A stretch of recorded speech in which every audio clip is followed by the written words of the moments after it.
Eh bien bonjour et bienvenue toujours sur l'espace dédié au site mécaniqueuniverselle.net qui se propose de démontrer que l'humanité évolue dans son ensemble, évolue vers son ultime perfection. Alors je vais un petit peu zeuter là parce que j'ai la moitié de la bouche endormie par ma dentiste et donc voilà, ma langue n'est pas très efficace. Alors cette théorie,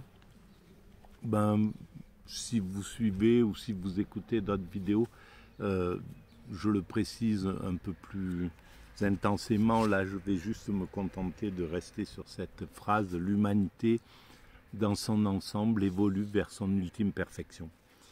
Et je m'appuie de temps en temps pour commenter ou pour préciser cette théorie, pour digresser un peu à partir de certains ouvrages. Et là, en ce moment, je suis sur cet ouvrage que j'ai trouvé dans ma bibliothèque.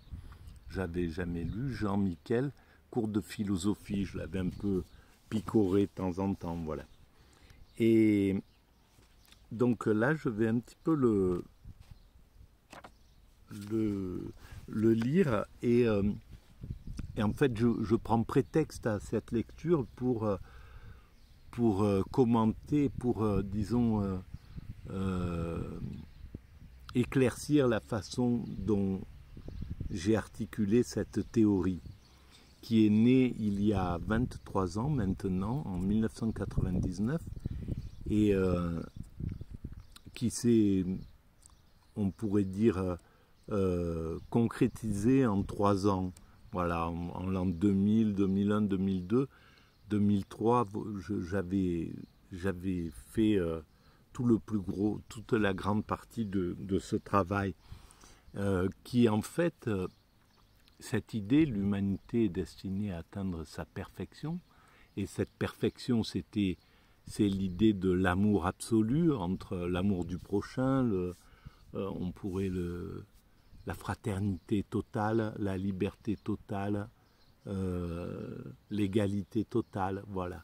Et puis un fonctionnement parfaitement écologique. Donc on voit bien que techniquement il reste encore quelques siècles d'évolution pour atteindre cet état-là. Mais c'est notre chemin, on n'en est pas conscient, mais c'est ce que nous construisons inconsciemment, sans le savoir. Nous construisons cet état de perfection pour nos descendants.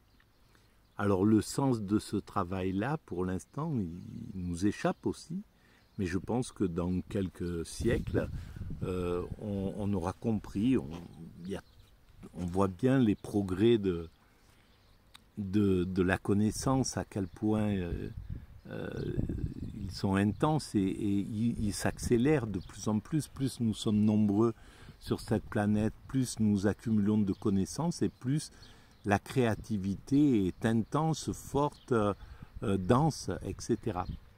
Et donc il est évident que dans moins d'un siècle, nous serons sortis des énergies fossiles, nous saurons tirer toute notre énergie du soleil, de l'air, voilà, sans impacter la planète.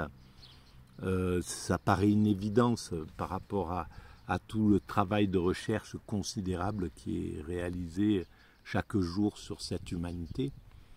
Eh bien, de la même manière, la connaissance de savoir qu'est-ce qui a créé cet univers, pourquoi, est-ce qu'il y a du divin, est-ce qu'il n'y a pas de divin, qu'est-ce que c'est que... voilà, puis on saura vraisemblablement aussi communiquer avec les autres espèces. Enfin, le champ des possibles et de la créativité humaine, là, est dans une sorte de liberté. On sent la liberté créatrice qui vient de se mettre en route. Je pense que c'est toujours un petit peu délicat autour d'un changement de siècle. On a changé de siècle il y a 20 ans, 23 ans, et pendant quelque temps, les progressistes, le système n'était pas... Il y avait un peu de flottement, de peur peut-être, qui fait que la création, elle est un peu faible, et puis d'un seul coup, elle se libère et elle démarre. Et donc là, sur cet ouvrage, j'entame le deuxième chapitre, la conscience. Alors je commence un petit peu à lire, et puis je dériverai sur ce que j'ai sans doute écrit sur la conscience, parce que je n'ai pas relu cette théorie qui a été écrite il y a 23 ans. Je sais ce que j'ai écrit, mais pas avec précision, etc. Donc, ça sera peut-être un peu plus riche que ce que l'écrit le chapitre sur la conscience, sur la mécanique universelle est. Alors, la conscience, pensée, conscience et réflexion. Philosopher, c'est d'abord prendre conscience, c'est-à-dire non seulement percevoir les éléments d'une situation, mais encore tenter d'établir entre eux un système de relations. Alors, voilà, ça dépend de ce qu'on appelle la conscience, mais effectivement, sous cet angle-là, nos cousins primates, enfin même le monde d'où nous sommes issus, nous étions des primates naturels, et donc cet état de conscience, c'est-à-dire de percevoir la vie, la situation telle qu'elle est, et de pouvoir établir entre ces éléments de situation des liens. Voilà, et ça, je pense qu'on le partage avec la plus grande partie du monde animal. Nos cousins singes, s'ils voient des fruits sur une table, ils font tout de suite le lien entre ce que c'est et leur activité, et leur action, l'action que ça demande. Moi, je pense que sur le chapitre de la conscience, ce que j'ai essayé de percevoir, c'est que déjà notre conscience, elle nous apporte pas la réalité de ce qu'est le monde.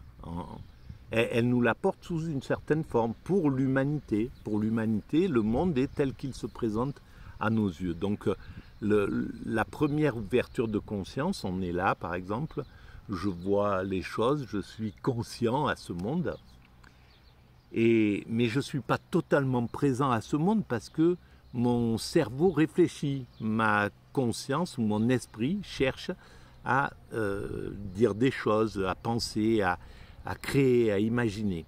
Et donc je ne suis pas dans un état contemplatif.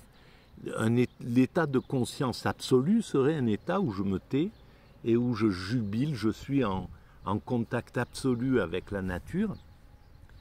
Je vis l'instant présent dans une dimension totale, pleine, en plénitude, dans une sérénité et une paix absolue. Ça serait l'état de conscience. À mon sens, c'est l'état de conscience absolue vers lequel l'humanité se dirige. Mais pour aller vers cet état de conscience vide, eh bien, il faut qu'on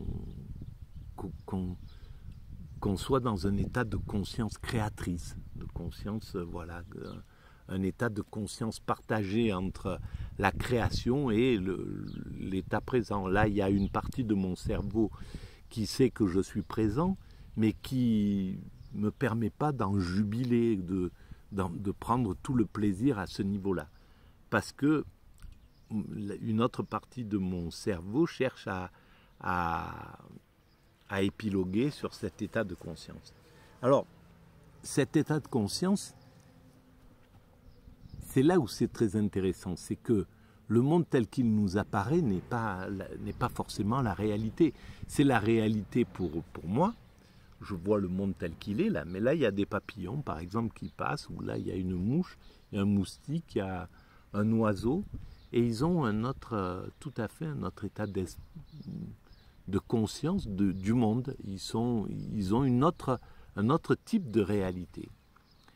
Et qui dit que nous avons la vérité, qui dit que le monde est vraiment tel qu'on le voit. Déjà, les physiciens nous disent ce monde, c'est que des particules élémentaires et il n'y a pas de matière ou très peu. Si les électrons arrêtaient de tourner autour du noyau, la matière se résumerait à une tête d'épingle. L'univers reviendrait à une tête d'épingle. Donc, la réalité telle que la conscience nous la donne n'est pas forcément la bonne. Ça, c'est une première chose. Après, il y avait un autre niveau de conscience, il me semble, sur lequel j'ai travaillé à l'époque, donc il y a 23 ans. C'était l'évolution vers une conscience supérieure, justement vers cet état de conscience absolue qui est un état de vide total de l'esprit. L'esprit n'épilogue pas, ne pense pas, ne réfléchit pas, simplement se contente d'accueillir la vie, donc d'être en contemplation. Dans cet état de contemplation, on est au contact absolu de tout, de la création. Et c'est l'état d'extase. C'est ce que cherchent à atteindre les spirituels. C'est l'éveil dans le bouddhisme, c'est le samadhi, c'est le nirvana, c'est la béatitude dans le christianisme, dans le judaïsme. C'est cet état de contemplation totale où on est en fusion avec le principe créateur qui est dans chaque chose. Le Dieu, en somme, est dans tout. Il est dans chaque particule élémentaire qui compose les fleurs, le vélo, l'air, les roses, tout est constitué du divin, en somme. Et dans l'état d'extase, avec ce cerveau vide, on est en fusion on est au contact de ces particules élémentaires. Nos particules élémentaires vibrent à ces particules élémentaires. Et donc, le niveau de conscience, pour moi, il me semble que je l'ai un peu travaillé comme ça, était en évolution. Au départ, c'est une conscience basique, la conscience du bébé, en somme, au sein de son ego. Le monde tourne tout autour de lui et il veut les choses, il assimile tout à l'intérieur de lui-même. Et ça serait un premier état de conscience. Et pour montrer les différentes évolutions de la conscience jusqu'à la conscience superbe, c'est-à-dire sublime, la conscience extatique pleine d'amour, j'avais pris cette idée-là. Voilà, par exemple, on est là et on voit là-bas au fond, au bout de ce champ, on voit des arbres, il y a des arbres et puis on voit une forme qui avance. Mon premier état de conscience, je ne sais pas ce que c'est. Est-ce que c'est un être humain? Est-ce que c'est un animal? Qu'est-ce que c'est? Mais ça vient, c'est quelque chose de vivant, ça vient. Et puis progressivement, je vois que c'est un être humain. Donc c'est un deuxième niveau de conscience. Le troisième niveau de conscience, je m'aperçois que c'est un homme ou une femme. Donc c'est un autre niveau de conscience, une autre chose. Ensuite, il va arriver, et là, dans ma conscience, ça va être un peu la conscience instinctive qui va dire, bon, est-ce que ça représente du danger? Est-ce que c'est amical? Qu'est-ce que c'est cet être humain? Et puis il s'approche et il devient, on est dans une relation amicale, etc. Et là, je vois sa forme. Donc ma conscience est sur sa forme. Et puis on commence à parler et je commence à voir son état d'esprit, son comportement, etc. C'est un autre niveau. Et puis si j'atteins l'état d'esprit absolu,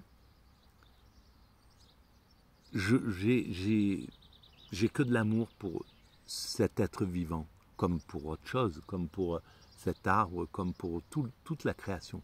Mais donc je suis passé à un niveau de conscience supérieur où je vois plus que le divin en lui. Dans cet état d'extase, je peux même plus communiquer, je peux pas, je suis pas à un état ni intellectuel, parce qu'avant ça serait une discussion intellectuelle, une discussion voilà, affective ou intellectuelle, mais qui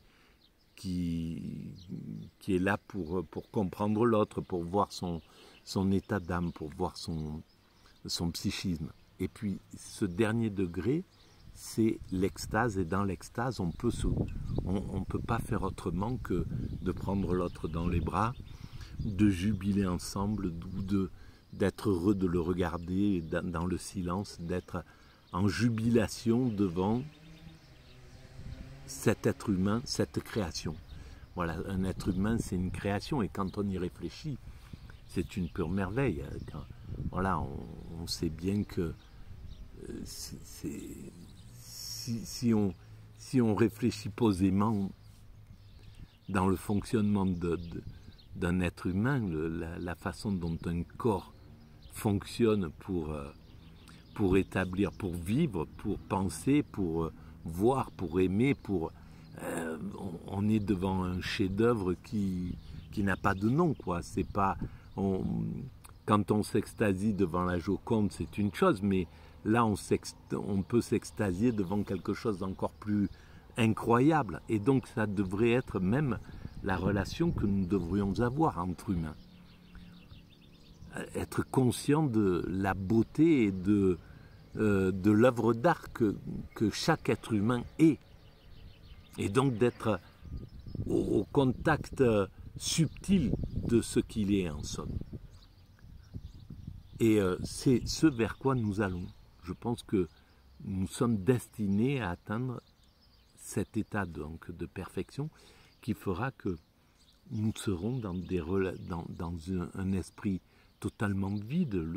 L'homme aura perdu son côté retors dont parle Jean Kelevitch, son côté, toutes ces perversions, toutes ces zones d'ombre. L'humanité sera soignée psychologiquement dans 2, 3, 400 ans.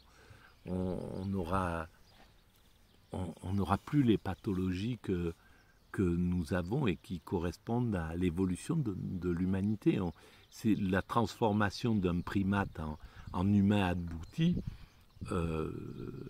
inclut dans cette transformation tout un tas de pathologies. Le narcissisme, voilà, tout ce qu'on peut porter comme difficulté à vivre, qui sont en fait cette difficulté de transformation de l'humanité en humanité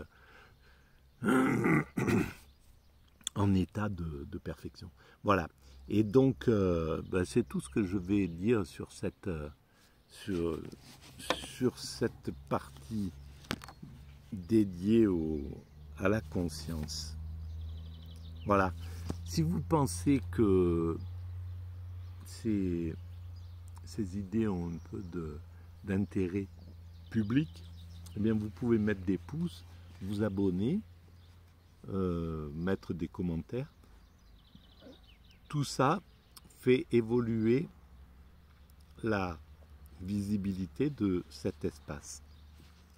Voilà, je vous dis à très bientôt. Merci.